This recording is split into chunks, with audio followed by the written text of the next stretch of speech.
Hello friends, India versus Afghanistan third one day match చూసారా?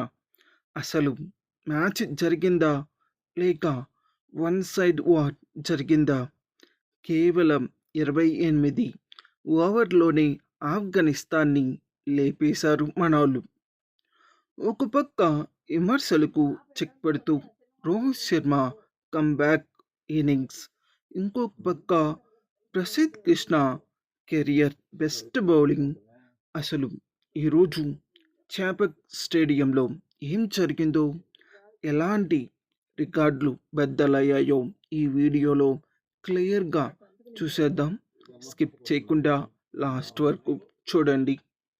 First toss గెలిచి batting ఎంచుకుంది Afghanistan. Captain అష్మతుల్లా Shahidi సెంచరీతో ఒంటరి పోరాటం చేసిన మన స్పీడ్ స్టార్ ప్రసిద్ధ్ కృష్ణ ముందు ఆఫ్ఘనిస్తాన్ బ్యాటర్లు నిలవలేకపోయారు.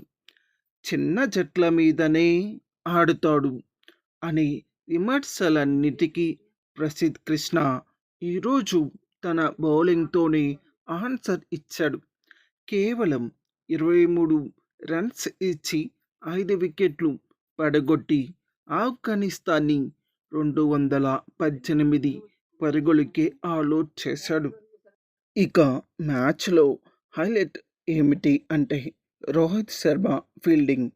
చాలామంది రోహిత్ ఫీల్డింగ్పై సోషల్ మీడియాలో ట్రోల్స్ చేస్తూ ఉంటారు కదా.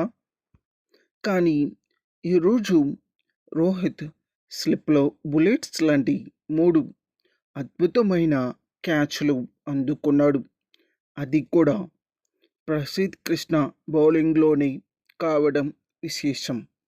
ఒకే వన్డే, ఒకే ఇన్నింగ్స్లో ఒకే బౌలింగ్లో 3 క్యాచ్లు పట్టిన భారతీయ ఫీల్డర్గా రోహిత్ ఈరోజు రికార్డు సృష్టించాడు. కామెంటరీ కూడా రోహిత్ శర్మ రిఫ్లెక్స్కి ఫిదా అయిపోయారు.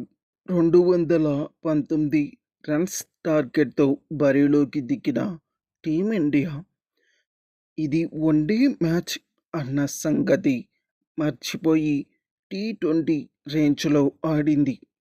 చాలా రోజులుగా ఫామ్లో లేని రోహిత్ శర్మ 79 రన్స్తో కీలకమైన ఇన్నింగ్స్ ఆడి తన క్లాస్ని చూపించాడు. మరోవైపు యశస్వి జైస్వాల్ 110 రన్స్తో మెరుపు సెంచరీ బాదాడు.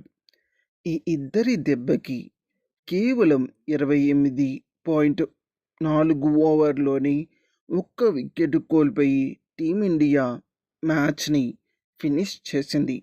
ఈ విజయంతో సిరీస్ని 3-0తో క్లీన్ స్వీప్ చేసింది భారత్.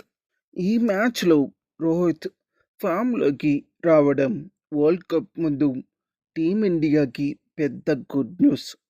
అయితే ప్రస్తుతం క్రికెట్ సర్కిల్లో ఒక పెద్ద చర్చ నడుస్తుంది. 40 ఏళ్ల వయసుకు దగ్గర పడుతున్న రోహిత్ శర్మ 2027 వరల్డ్ కప్ ఆడడం అవసరమా లేక యువ ఆటగాళ్లకు అవకాశం ఇవ్వాలా అని.